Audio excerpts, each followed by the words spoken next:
From National 9 News, this is Nightline with Ellen Fanning. Fears the hurricane death toll will reach the thousands. Claims of a $500,000 bribe to free the accused Bali drug model. Doctor death inquiry in doubt as bureaucrats win their bias challenge. Good evening, those stories coming up shortly. Then on Nightline Extra, a truly compelling story looking back on Beslan. This is a videotape that no one has seen so far. I believe this video has been shot by terrorists themselves. 1 year on, the mothers caught up in the school siege with their children and the heartbreaking decisions they were forced to make. She was forced to choose. Take little Alan out to safety and leave Alana behind, or stay and risk losing both her children. Beslan later, but we begin in the US, where 3 days after Hurricane Katrina crashed into the Gulf Coast, the shock is only getting worse for America. Water has receded from some areas and the flood wave over the broken levees is tonight showing signs of stabilising. The country is stunned, though, as the extent of the damage is revealed. Katrina, now branded one of the most destructive natural disasters in history. Those who stayed in New Orleans during the storm and survived are gradually abandoning the city. But the death toll, that's what's really shaking the United States. It's feared it will reach into the thousands. This famous city is now a dangerous water world. Thousands of people stranded since the hurricane smashed open levees, and more than 2 days on, so many still desperate for rescue. Media helicopters are spotting survivors, but are unable to lift them out. Everywhere we look, victims waving at us. It's almost too many to count. Trying to escape, people use anything that floats. This woman, clearly suffering, is towed out in a large plastic tub. Hand-painted signs help the military and Coast Guard choppers identify the most urgent cases. Diabetic heart needs transport. One victim saved, but so many more to come. Prisoners standing on fences here with the water levels rising around them. Volunteers cruise the suburbs trying to find people who climbed into rooftops to escape the flood. Are you upstairs? They smash a vent to free an elderly man. Any ailments, broken bones? Air Force One flew over the city today, allowing the president to get a view of the chaos. The looting here remains largely out of control. With tens of thousands of homes and businesses beyond repair, President Bush has announced a national task force to deal with the crisis, raising the National Guard deployment to 20,000, assigning 50 disaster medical teams, as well as a Navy hospital ship. We are dealing with one of the worst natural disasters in our nation's history. The water in New Orleans has stopped rising as it equaled the level of the lake outside. It will take months to drain it off, even longer to restore this entire battered region of Louisiana, Mississippi, and Alabama. This woman sits beside the body of her husband who died overnight. If we die up here, it's because of the state of Louisiana. Just let us die up here. Your house, can you save anything out of the house? It's underwater. It's all gone. Sisters, one about to give birth any day, another a mother of a 3-month-old boy. They're also homeless. Channel 9's air-conditioned car for a while at least became a short-term haven from the 39-degree temperatures. They've been predicting a catastrophe of this proportion in New Orleans for years, but still that didn't make them any more ready when it happened. And now there's a serious debate about whether or not it's really worth it to spend the billions to rebuild the city. East of here, along the Mississippi coast, people are trying to salvage possessions now that a 9-metre-high surge of seawater has drained away. It's devastating. It looks like someone nuked the place. Today, all of America realise what it truly does have to deal with. The president has called on what he calls the Army of Compassion and appealed for all Americans to donate cash to ease the mayhem and suffering brought on by one of the most powerful storms this country has ever seen. In New Orleans, Robert Penfold reporting for Nightline. While US officials try to determine the extent of the death and the damage, serious questions are being asked about the disaster itself, especially why the levee banks, built to protect New Orleans and its people, failed to keep the water out. The answer is simple: they weren't high enough. But why they weren't built high enough isn't as easy to determine. It is not the rainwater that came with Katrina that has the city of New Orleans now gulping for air. It is water released from the city's levees, many of which have had water pouring over their tops, some of which have broken open.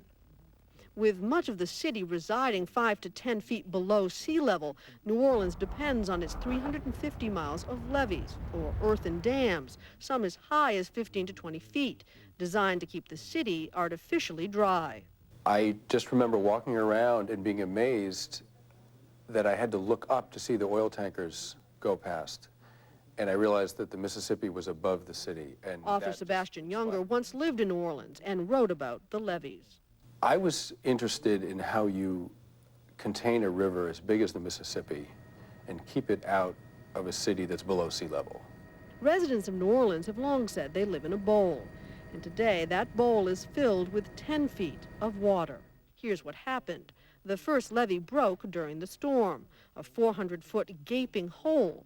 The next breach, equally destructive, came overnight Monday, creating a 450-foot gash in yet another levee, 2 full city blocks, through which water from Lake Pontchartrain flowed into New Orleans. A third breach has been confirmed tonight. Dr. Stephen Leatherman, director of the International Hurricane Research Center in Florida, spent 6 years working in New Orleans. The levees fell because the water was too high in Lake Pontchartrain, so the water found a way to seep through. Also, the levees around New Orleans are made of composites of materials, just dumped in there, a lot of it. So it's not a totally engineered solid structure. Dr. Leatherman says the levee system was a disaster waiting to happen. The levee system was only designed to withstand a Category 3 hurricane. And you might say, wow, we know this area historically have gotten bigger hurricanes. How can they live like that? The problem with New Orleans is it's a city built on marshes. It's a city built on a delta. With an estimated 80% of New Orleans now flooded, we asked Lieutenant General Carl Strock of the Army Corps of Engineers, responsible for the levees, whether they should have been built to sustain a bigger storm. No, I don't think so. We had done the analysis and we felt that Category 3 was the appropriate level of protection there. Why not a Category 5? Well, we do a benefit-cost ratio. The cost of a more substantial level of protection might exceed the benefits of putting that in. Sometimes we have limitations on the amount of space available and so forth. So we do a careful analysis based on economics and engineering and determine what the appropriate level of protection should be. Well, that cost-benefit analysis may not look so good today, though. Well, certainly, and that's something we certainly need to go back and take a look at. Expect that this is one cost-benefit analysis that will undergo much scrutiny when it's time to rebuild New Orleans levees. But what about New Orleans now? How do the millions of gallons of water get drained out of the city? So far, remarkably little has been done. The airlifting of enormous sandbags has still not begun, and the city's pumps can't begin to work until the holes in the levee are plugged, and that is estimated to take at least 20 to 40 more hours. How long before New Orleans is back to the city it once was? I really can't give you a good answer for that right now, but I'd say we're talking months and possibly years, if ever it really becomes the city it once was. To Indonesia now, where complications continue to dog the case of Sydney model Michelle Leslie. Bali police are investigating a possible conspiracy involving a huge bribe to set her free. It happened in the days after Michelle Leslie's arrest. An unidentified Indonesian saying he was a police brigadier general, discussing with another Indonesian the release of Leslie. Bali's Police Chief General Pastika says there is a recording of the conversation. The man who said he was a police officer is heard to say that with the payment of $500,000 US, Michelle Leslie would be freed. They are making conversation about the promise to meet and to transfer money. There is no suggestion money was ever transferred, and certainly no inference Leslie's current legal team was involved in any way. Bribery is not the good thing to settle the case. Leslie's legal team released a statement late this afternoon denying it had done anything unlawful. It now appears the caller rang the Australian consulate in Bali and made the offer to help Leslie in return for a bribe. That conversation was recorded. Bali police are now hunting the man. General Pastica has been busy. Last night he was inspecting a popular Kuta Beach hotel where a fake bomb was left outside a lift. It looked like the real thing, complete with timer. It was detonated and found to be harmless. Mark Burrows reporting for Nightline. A bombshell in Brisbane this afternoon when the $6 million inquiry into Queensland's doctor death was thrown into doubt. The Supreme Court ruled the inquiry chief was biased towards two key witnesses, bureaucrats who were under fire over the employment of foreign-trained surgeon Jayant Patel, who's been linked to up to 87 deaths. Bundaberg's sideline Director of Medical Services, Dr Darren Keating, maintained his silence.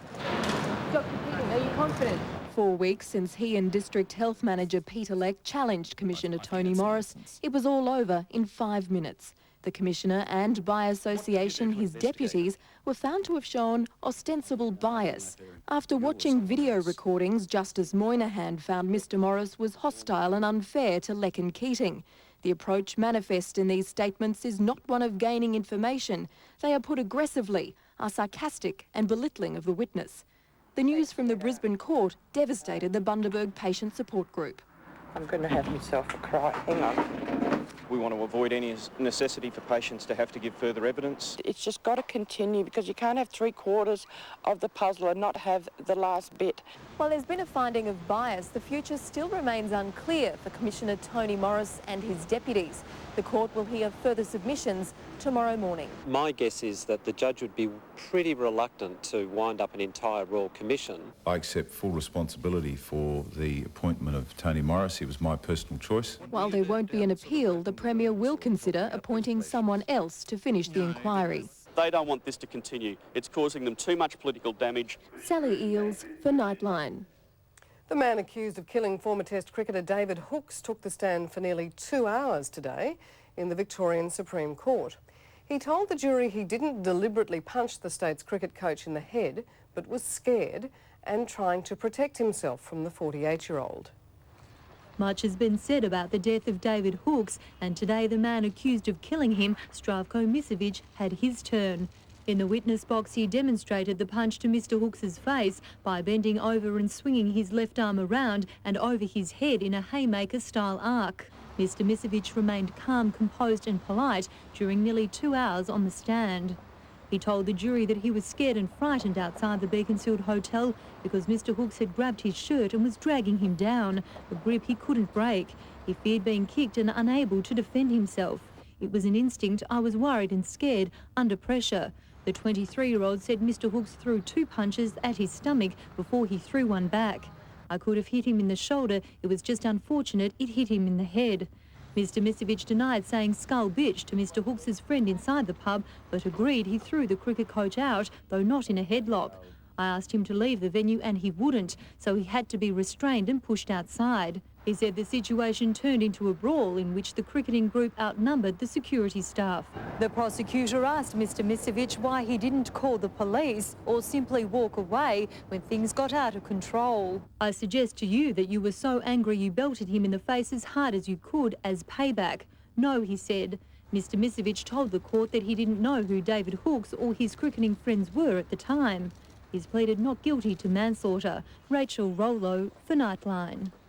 He's best known in New South Wales political circles for his regal bearing, but most voters in the state would struggle to recall the name of the man elected unopposed today as the new opposition leader. Peter Debnam replaces John Brogden, who resigned unexpectedly on Monday. He's hardly a household name, but Peter Debnam says many people in his own electorate have mistaken him for Prince Charles. I've lived for 51 years with a lot of people walking up to me in the street and saying, "Don't I know you?" He's now hoping for even more recognition after being elected unopposed following Barry O'Farrell's withdrawal from the race. But the new Liberal leader denies there's bad blood in the party. It's always a clean race. Mr Debnam insists the party that's still in shock after John Brogden's sudden exit and apparent suicide bid is united. But he concedes it's been a week the Liberals would rather forget. It's been a terrible week for the Liberal Party. Taking over the reins just 18 months before the next election, the former naval officer says there will be a review of his predecessor's policies. But he doesn't anticipate any major changes. The Premier is trying to play on the divisions within Liberal ranks. That's not a party ready for government. They're barely fit for opposition. Peter Debnam nominates transport, health and education as his top priorities and says he will find a spot on his front bench for John Brogden if he wants one. The Liberals' former leader remains in a North Shore mental clinic, again today being visited by his wife, friends and colleagues. Nigel Blunden reporting for Nightline. Funerals for almost 1,000 Iraqis killed in a stampede during a religious festival have begun across Baghdad. The Iraqi Prime Minister has accused Sunni militants of panicking the crowd by spreading a rumour that a suicide bomber was in their midst. The start of what was to turn into a catastrophe, hundreds of thousands of Shiite pilgrims making their way to this mosque. The massive crowd was on edge. Earlier, rival Sunnis were blamed for firing 3 mortar bombs into the crowd. 7 were killed. Suddenly, with thousands jammed on a bridge, mass panic. Hundreds, mainly women, children and the elderly, trampled in a stampede as they crossed a bridge. Many drowned when they were forced to jump into the Tigris River. We heard that there was a suicide car bomber. There were thousands of people on the bridge, and because they were afraid, they began to panic and run. Then they began to trample all over each other. The thousands of shoes told the story, all abandoned on the bridge by the victims in the mayhem. On the streets and on the bridge where the bodies fell, unrestrained grief. Ambulances that came to rescue the living were used more to transport the dead. Hospitals were choked as wave after wave of injured filled corridors. Basements became morgues. It was the biggest single loss of life in Iraq since the US invasion. Pilgrims who'd gathered to mourn the death of a religious leader who died more than 1,000 years ago were instead burying their closest loved ones. Damien Ryan for Nightline. Tragedy in southwestern New South Wales with 2 teenagers killed on their way home from high school. Their car hit a concrete drain, became airborne, then slammed into a tree. They were an 18-year-old male driver and a 17-year-old female passenger from Leeton High School. Ahead on Nightline, the Australians in Hawaii to remember the end of the war in the Pacific. And in sport, Leighton and Beck's happy day out at the US Open.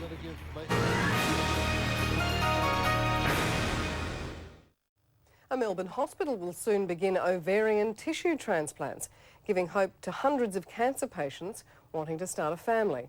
The Royal Women's is believed to have the world's largest collection of the tissue. Dion Townsend had her ovarian tissue stored 5 years ago after being told her breast cancer treatment would affect her fertility. Oh, it's very important, you know. It's I'd always factored children into my life. Strangely enough, dealing with the infertility component to the cancer has been harder for me than the actual death component. The 37-year-old is one of 200 patients in the past 8 years who have opted to freeze their ovarian tissue in the hope of one day starting a family. We've been the pioneering group here and we have the largest amount of tissue probably in the world. Now, for the first time, those women who've been given the all clear can have their tissue transplanted back. The tiny follicles on the surface are capable of producing more than 1,000 eggs. The groundwork has already been done and now we're ready to start clinical programs. For each transplant patient, it takes between 3 and 6 months for the mature eggs to start developing. Only last year, a Belgian woman made medical history by producing the world's first baby as a result of an ovarian tissue transplant. Now Melbourne scientists are giving local women similar hope. Gabriella Rosito for Nightline. Whatever questions some might raise about Australia's military ventures alongside the United States, there is no question about the strength of the bond and the virtue of the cause during the Second World War. Now a group of Australian veterans has arrived in Hawaii to take part in events marking 60 years since the official surrender of the Japanese. Jack Story was 24 when he became an Air Force fighter pilot, but the memories of war, it seems, never fade. The worst dogfight I had was 63 years ago, which was a long time. But it's as clear in my mind as though it were yesterday. For Australian veterans in Hawaii, a visit to the local war museum became a stark reminder of the miracle of their own survival. Well, I sometimes shudder to think I have 10 grandchildren. They just wouldn't have been here if I'd have died. The formal Japanese surrender was signed aboard the USS Missouri in Tokyo Bay. This Saturday, a commemoration to mark the 60th anniversary. The Missouri is now a floating war museum based permanently in Pearl Harbor, Hawaii, but she will play host to history once again. The anniversary ceremony will be held on her deck, the same place the war officially ended 6 decades ago. Veterans will gather from around the world, a small world at that. Frank McGovern today accidentally running into an American vet with whom he'd been a prisoner of war. It didn't look too good there for a while. It was a day-to-day basis, wasn't it? You know, damn grim. In Pearl Harbor, Christine Spiteri reporting for Nightline. To sport, and the Kangaroos plan to use comments by Port coach Mark Williams to fire them up for their elimination final on Sunday. The reigning premiers have proudly announced the return of their arrogance, and the Roos are not impressed. Port Adelaide has been mouthing off lately, and it's got the Kangaroos hopping mad. Yeah, I'm looking forward to playing them, especially after what I've heard in the last couple of weeks. Yeah, you know, it's the type of stuff that gets me going. Earlier this week, power defender Chad Corn said Port was already eyeing off the second week of the finals, while coach Mark Williams dismissed the Kangaroos' excellent record against them. Wayne Carey. Personnel or... You know Wayne Carey? Yeah. He gave us a lot of trouble early days. Yeah, it does motivate me as well a little bit when people go about saying things like that. You know, if they can turn it on in the first week of the finals, good luck to them. And it didn't stop there. Shannon Grant declaring the Roos now had the mental edge. I think we match up pretty well against them, and you know, we actually do enjoy the challenge of playing against Port. It was a much more relaxed atmosphere in the West for the Sydney Swans. Definitely time to change something and try to, you know, get a win over here and just mix things up a bit. O'Loughlin is so confident he's declared the current side better than the 1996 team, which lost the grand final against the Kangaroos. Meanwhile, Melbourne has named injured skipper David Neitz for Saturday's elimination final against Geelong, although a decision on whether he plays won't be made until the morning of the match. Also in the side, Miller and Bruce out Bell and Armstrong. For the Cats, Hunt and Gardner are in, while Chapman with a hamstring and Chambers are out of the side. And St Kilda has made 4 changes. Gehrig is back in the side along with Fisher, Maguire and Guerra, while Goddard is out with a calf strain. Christina Hearn for Nightline. To rugby league, and the Roosters' Adrian Morley will be following in the footsteps of Andrew Johns, playing a guest stint in England to try and win a premiership. Late this afternoon, the Roosters gave the Englishman the go-ahead to head home to play for Bradford. This is the moment when Roosters boss Nick Politis told Adrian Morley the good news. Politis had gone to training to discuss Morley's English stint with coach Ricky Stewart. After some initial resistance, Stewart gave the big English forward the all-clear. And to go back and play in my home country, in front of my family and friends, is it's a huge thing for me. Morley is off contract at the end of next year, and the Roosters are keen to extend his deal. It's a goodwill gesture by the Roosters. They didn't have to release me, so I can't thank the Roosters enough. And so next year when we, if they want to sign me again, I'll remember this. Morley still has his sights on the final spot in the 8, a topic which has caused a family feud in the Monaghan household. Joel's Roosters need Michael's Eagles to lose on Saturday night, or their season is over. I'm pretty sure that we can come over the win on Saturday night, so, you know, hopefully, you know, Sunday is just playing for a better start to Mad Monday. Yeah, there's been a little bit of death riding, this week, because it's so close, but, as I said, hopefully we can get through and they can't. And a different kind of feud at Manly, with centre Terry Hill taking exception to comments from the Raiders forward Ian Hindmarsh that the Eagles are a team that everybody loves to hate. Like, who cares what he says? Who is a reserve grader? In Brisbane, Shane Webke was a surprise inclusion for the Broncos match against the Eels tomorrow night. Danny Weidler reporting for Nightline. Leighton Hewitt is the last Aussie standing, just 3 days into the US Open. Nicole Pratt was eliminated in the second round. A lethargic Mark Philippoussis didn't get past the first, while Hewitt breezed through his match against Spain's Albert Costa. As a player who's got a wild Beck Cartwright had the right idea. It was a day to sit around rather than run around, although her husband really didn't have to extend himself against Costa. Yes, well played. In the hot, blustery conditions, Hewitt played a conservative match against the former French Open champion.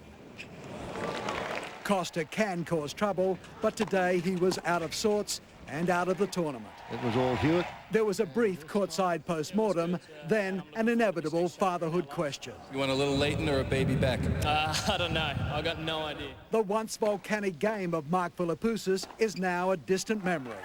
43 unforced errors gave him no chance against Carol Kuchera. Well, 3 metres long. Because of injury, Kuchera has hardly played this year, but he was more than good enough to dispose of a player who appears to have little appetite for the game. Nicole Pratt, as usual, gave everything in her match against American Laura Granville. But eventually went down in 3 tough sets. Ken Sutcliffe for Nightline. And Nightline Extra is up next. Our special report on the 1-year anniversary of Beslan. I was just praying that my sister would be alive. The children were awfully scared, asking us, are they going to kill us? Who are they? It was to be a celebration, the first day of school for hundreds of children, a special time with mums and dads, the whole community joining in the party. But fate determined a tragic end to what began with so much excitement on this day a year ago in the southern Russian town of Beslan.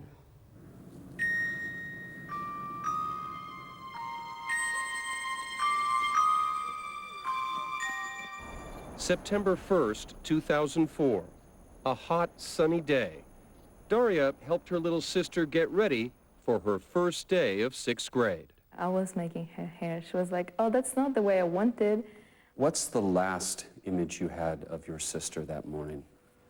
I told her that I will see her after, and I remember her walking downstairs. And she was gone. Yeah. Alia was heading to Beslan School number 1. The school includes 1st through 11th grades, with nearly 900 students. Elena Kosumova is one of the school's most beloved teachers. She was in charge of the opening day ceremonies. Her own 9-year-old son, Timur, was beginning the 3rd grade. We prepare for the Day of Knowledge thoroughly because first graders are coming to school for the first time, and they will remember this day forever. One of those first graders was little Alana Zondarova. It was the first time she had ever set foot inside a school. Alana really wanted to go to school.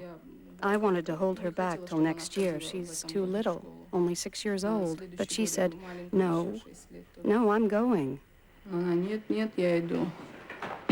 Alana's mother, Zelina, brought her 2-year-old son, Alan, along to celebrate his big sister's first day of school.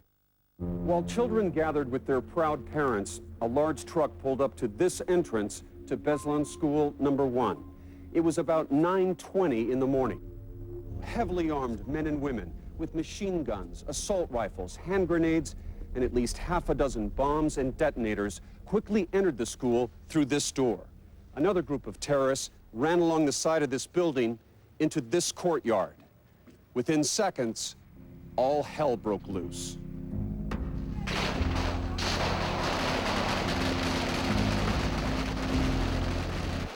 Six-year-old Alana Zondarova was scared and confused. When it all started, she asked me, Mom, is this how it usually is on September 1st? It was very scary. I remember with fear that after I saw the terrorists' faces, I thought, no one will leave here alive. I was going to meet my mom, and when I was, like, right there, I heard some weird noises. A popping sound? Yeah, I heard a popping sound, but... Minutes later, Daria found her mother on the street. What did she tell you? That was a siege of school number 1.